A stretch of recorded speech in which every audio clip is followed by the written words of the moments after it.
The first question that's coming up, this is by Brilliant Radiance, asks, so anything that swells up, such as oatmeal, isn't Pesach approved? Great question.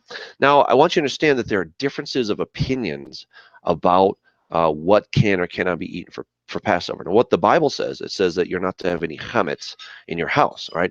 And the most basic definition of chametz would be some kind of a leavening agent. And there's, of course, a question, is it something that's kind of external to the food, such as we put yeast into bread and then it rises? Or is it something that just happened naturally in the food?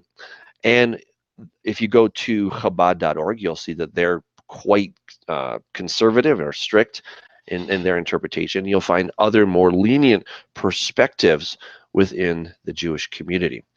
Now, I make reference to them because I do appreciate their thoughts on this particular topic.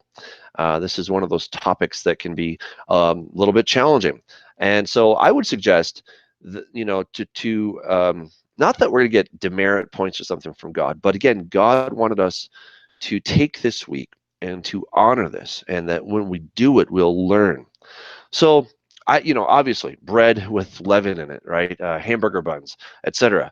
Those kind of products, they're absolutely out. Okay, they're absolutely out because they have, yeast in them, and it's very, very clear.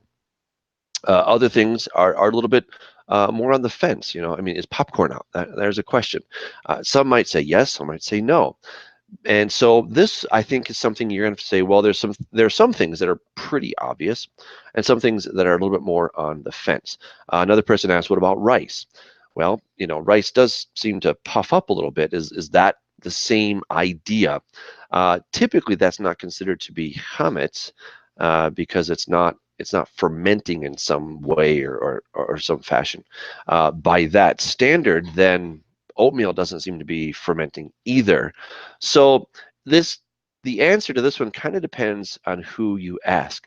Since you asked me, I would say, the ones that are super obvious, clearly cut those out and just, don't eat regular bread for a week. Don't have regular hamburger buns and hot dog buns for a week.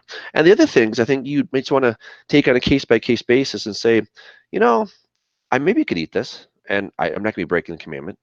But maybe what if I just took a week off, and just understand that this isn't to punish you for a week, but this is to help with this object lesson. So that's the best I can do on that one, but I appreciate the question.